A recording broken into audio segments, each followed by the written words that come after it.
ભૈરવનો અર્થ પવિત્રતા. ભૈરવનો અર્થ પવિત્રતા એટલે આત્મા, જે કોઈ દિવસ મેલો ન કરી શકાય. મીન્સ સ્પેસ, ઇન્ટરનલ સ્પેસ અને બહારની સ્પેસ બંનેમાં સાથે જ પવિત્રતા જોડાય, બાકી કોઈની સાથે આ શબ્દ જોડી ન શકાય. બરાબર. કાલ ભૈરવ, કાલ એટલે સમય. હવે તમે બરાબર જોજો, આપણે સમય ચૂકી જઈએ છીએ. કેવી રીતે? આપણે વિચાર, કલ્પના અને સ્વપ્નમાં ખોઈ ગયા. એટલે જે આપણને જીવન મળ્યું છે ને એનો સ્વાદ આપણે ચૂકતા જઈએ.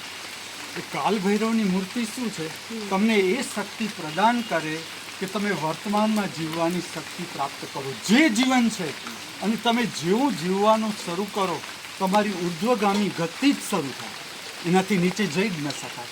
આ કાલ ભૈરવની મૂર્તિનું રહસ્ય. અત્યારે મારાથી શું છે, બૂટ કઢાય એમ નથી, એટલે નહીંતર આની પ્રદક્ષિણા બૂટ કાઢીને કરવી પડે. એટલે હું તમને આ વિધિ આગળ કરાવું, પણ અત્યારે હું તમને આનો અર્થ સમજાવી દઉં. એટલે જે સતશ્રી અકાલ છે ને, સતશ્રી અકાલનો અર્થ છે માત્ર અકાલ, એટલે આત્મા જ સત્ય છે, બાકી બધું નષ્ટ થઈ જશે. એ જ યાદ, આ એનાથી પ્રાચીન વાત છે, એટલે એના માટે શબ્દ વપરાય છે કાલ ભૈરવ, એકા.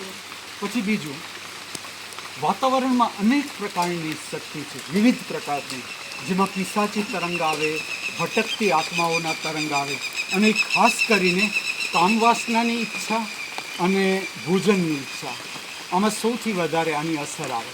તો જ્યારે તમે કાલભૈરવની મૂર્તિને તમે પ્રદક્ષિણા કરો તો તમારી ઓરા ચક્ર છે સાફ કરી જાય, એટલે પછી તમને એ તરંગ અડી શકે નહીં. એટલે આનું જે ક્ષેત્ર હોય એમાં આ તરંગો પ્રવેશ કરી શકે નહીં. આ મૂર્તિનું રહસ્ય. પછી હું તમને આગળ આની પ્રક્રિયા કરાવું. બરાબર. તો આજે આટલું મેં તમને શું આવડતું તો જો